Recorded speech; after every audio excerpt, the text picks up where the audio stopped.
तो आज की इस भागदौड़ भरी जिंदगी में हर इंसान किसी ना किसी तरह से परिवार के लिए अधिक से अधिक पैसा कमाने की चाह में लगा हुआ है, लेकिन कई बार यही पैसा कमाने की चाह गलत लोगों के चंगुल में फंसकर लोगों के घर, परिवार और जिंदगी को तबाह कर देती है। ट्रैवल एजेंट्स की मनमानी के चलते कोसली का एक ऐसा ही परिवार है और वो ऐसी ही बदहाली में जीने को मजबूर है। आरोपी एजेंट ने पहले तो कोसली के रहने वाले मीर सिंह को 9 महीने का वीजा देकर इटली भेजा और फिर वहां से हादसे में उसका पैर खराब होने के बाद मीर सिंह को कंपनी से समझौते के तहत इलाज के लिए जो 30,000 यूरो मिले थे वो ट्रैवल एजेंट लेकर भारत लौट आया। मीर सिंह अभी भी इटली में फंसा है और देश लौटने की गुहार लगा रहा है।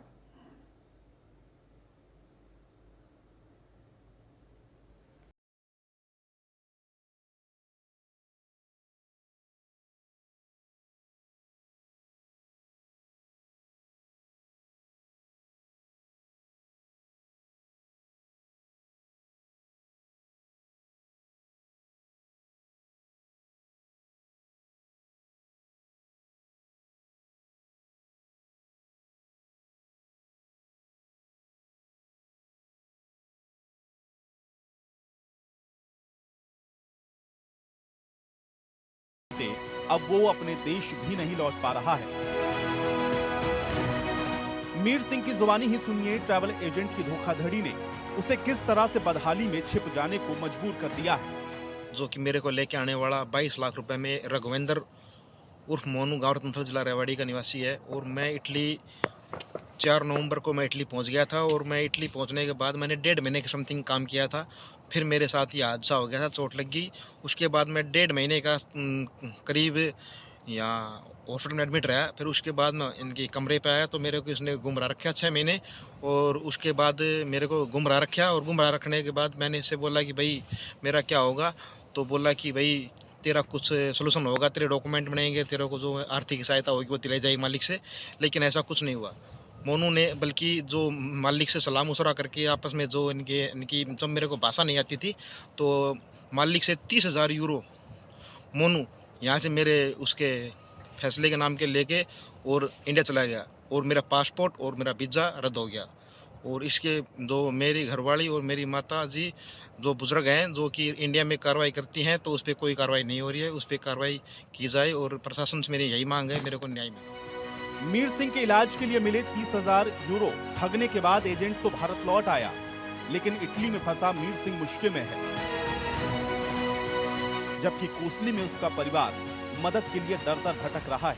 2 महीने का टूरिस्ट वीजा बनवाया था जी। हाँ, काम के लिए लेके गया था। वैसे तो 22 लाख रुपए लिए थे और ने आन जान के कागज नहीं तो आन जान कागज बनवाए और क्या नाम है 9 महीने का टूरिस्ट वीजा बनवा के उधर छोड़ आए। 2 महीने पीछे मेरे पति के पाँव में लग गई, पाँव में लगे पीछे 2 महीने तक तो अस्पताल में रहे।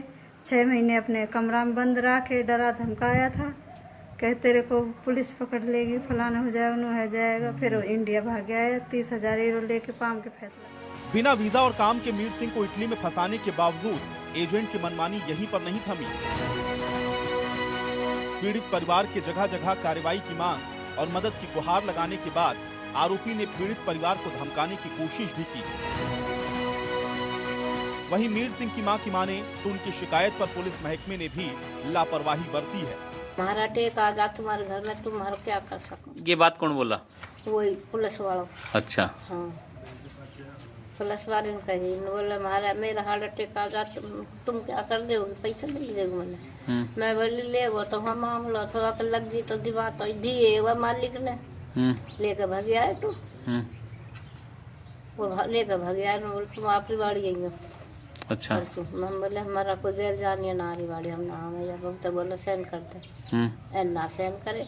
बोले तो आप आई हो यार, बोले मेरे भाई आओगे जब आओगे। स्थानीय पुलिस का रवैया भले ही सवाल खड़े करने वाला हो, लेकिन पुलिस अधीक्षक ने इस मामले को संजीदगी से लिया है। इस मामले में जांच के बाद कार्रवाई का आश्वासन भी दिया है। शिकायत को मैंने अवलोकन किया है, इसको मैंने अभी आर्थिक अपराध शाखा में मार्क किया है। उसमें इसका ये भी आरोप है कि भाई 22 लाख रुपए मेरे से ले लिए और उसके बाद इन्हें इटली भेज दिया गया। तो एक बार उसकी गहराई में जाकर पता लगाएंगे और जैसे भी हालात होंगे उसके अनुरूप कार्रवाई करेंगे। परिवार के हालात सुधारने की चाह में फर्जी एजेंट पर विश्वास कर लेना कितना घातक हो सकता है, ये इस परिवार से पूछिए जो अच्छे दिनों के इंतजार में 2 हिस्सों में बंटकर रह गया है और लाखों के नुकसान की मार झेल रहा है। तो कुल मिलाकर के इस रिपोर्ट के जरिए अब आप ये तो समझ रहे होंगे कि किस तरीके से ये जो फर्जी एजेंट्स हैं वो आपको कितनी मुसीबत में डाल सकते हैं। और अब आप देखिए कि ये जो मीर सिंह हैं जो किस समय इटली में फंसे हुए हैं, उनका दुर्घटना में एक पैर तक आप देख रहे हैं कि चोटिल हो गया है, वो एक पैर को गंवा चुके हैं, लेकिन बावजूद इसके मजबूरी इस कदर है कि वो वहां से अभी भी अपने देश वापस नहीं लौट पा रहे हैं। अब यहाँ पर अहम सवाल यह है कि अगर इस तरह से फर्जी एजेंट्स आपको अपने इस फर्जीवाड़े का शिकार बनाते रहेंगे तो ज़रूरत है इस बात की कि आप ऐसे विषयों पर बोलें, मुखरता से अपनी बात को रखें। और इसलिए इंडिया न्यूज़ हरियाणा लगातार ऐसे फर्जी एजेंट्स के खिलाफ यह हल्ला बोल रहा है ताकि अब और कोई दूसरा मीर सिंह कम से कम देश में देखने को ना मिले। हालांकि बहुत सारे आप देख रहे हैं कि लगातार इस तरह की जो शिकायतें हैं वो मिलती रहती हैं, लेकिन अब इस पर जो कार्रवाई है वो किस तरह से सुनिश्चित होगी ये उससे भी ज़्यादा महत्वपूर्ण है। राजीव हमारे साथ, हमारे सहयोगी जुड़े हुए हैं, राजीव का रुख कर लेते हैं। राजीव, एक तो फर्जी जो ट्रैवल एजेंट्स हैं उनको लेकर के हम लोग देख रहे हैं कि लगातार अब सख्ती बरतने की बात कही जा रही है, लेकिन जिस तरह की घटनाएं, जिस तरह की तस्वीरें हम लोग देख रहे हैं, या अभी मीर सिंह के बारे में जो मैं अपने दर्शकों को बता रहा था, क्या कारण है ये जो फर्जी एजेंट हैं इस तरह से फल फूल रहे हैं? बिल्कुल, देखिए इसका एक ही कारण कहा जा सकता है कि युवाओं में जो है डॉलर कमाने का क्रेज। धनमंत्री कुरुक्षेत्र की यदि बात की जाए तो अमेरिका से जो भी हाल ही में डिपोर्ट होकर लोग आए हैं उसमें सर्वाधिक लोग जो है कुरुक्षेत्र के हैं, 9 लोग हैं। उनसे बात हुई है, सबका जो है एक ही कहना है कि उन्हें जो है डंकी रूट से भेजा गया। उन्हें जो है ये कहा गया था कि उन्हें जो है बिल्कुल सीधे रास्ते से भेजा जाएगा, लेकिन जो है उन्हें डंकी रूट से भेजा गया है। यातनाएं सही, लेकिन डॉलर कमाने की चाह थी, उसमें जो है यातनाएं भी सही। 1 महीने की बजाय या 15 दिन की बजाय वो 7-7 महीने में पहुंचे, लेकिन वहां पर जो है उन्हें जो है डिपोर्ट कर दिया गया। उसके अलावा कुरुक्षेत्र के पुलिस अधीक्षक से बात हुई है, उनसे भी जो जानकारी मिली है वो चौंकाने वाले तथ्य हैं, क्योंकि कुरुक्षेत्र जिले की यदि बात की जाए तो कुरुक्षेत्र जिले में वर्ष 2024 में जो है कबूतरबाजी के 164 मामले जो है दर्ज हुए हैं और 131 लोगों को गिरफ्तार किया गया है। और अब जबकि जो है वर्ष 2025 अभी 2 महीने ही हुए हैं, अब तक जो है 32 लोगों की गिरफ्तारी हो चुकी है जो कि फर्जीवाड़ा करते थे और लोगों को जो है बजाय सीधे रास्ते के या बजाय दूसरे जगह जो है भेज देते थे। तो कहीं ना कहीं जो है अब युवाओं को, जो पेरेंट्स को समझना चाहिए, 45 लाख रुपए जो है कोई छोटी राशि नहीं होती है। 45 लाख रुपए खर्च करते हैं, अपनी जमा पूंजी लुटा देते हैं और सबकी जो है एक जैसी ही दास्तान होती है। वहां जो है डॉलर कमाने की चाह में जो है अक्सर पकड़े जाते हैं। और अब जो जिस तरह से जो है अमेरिका ने सख्त रवैया अपनाया है, जिस तरह से जो है लोगों को डिपोर्ट किया जा रहा है, तो वो कहीं ना कहीं चौंकाने वाली बात है। बिल्कुल, लेकिन राजीव जो डिपोर्ट होकर के अमेरिका से आए और उसमें बहुत सारे लोग कुरुक्षेत्र के भी थे, उन लोगों से जाहिर है कि आपने भी बातचीत की होगी। एग्जैक्टली उनका क्या कहना है कि जब वो यहाँ से गए थे तो क्या उनको इस बात की जानकारी थी कि वो बिना वैध डॉक्यूमेंट के या बिना किसी वैलिड डॉक्यूमेंट के वहां पर जा रहे हैं, या उनको डंकी रूट से भेजा जा रहा है? इस चीज की जानकारी उनको क्या पहले से थी, या ट्रैवल एजेंट्स ने उनके साथ ये धोखाधड़ी की है? इसको थोड़ा सा स्पष्ट करें। क्या लोगों को ये जानकारी रहती है कि उनको डंकी रूट्स के जरिए या बिना किसी वैलिड डॉक्यूमेंट के भेजा जा रहा है? बिल्कुल, देखिए लोगों को जो है अक्सर जानकारी दी जाती है, लेकिन जो उन्हें समझदार दिखाए जाते हैं कि उन्हें जो ये कहा जाता है कि उन्हें जो है 1 महीने में या उससे भी कम समय में जो है पहुंचा दिया जाएगा। लेकिन जो डंकी रूट है वो उस रूट से जो है उन्हें भेजा जाता है।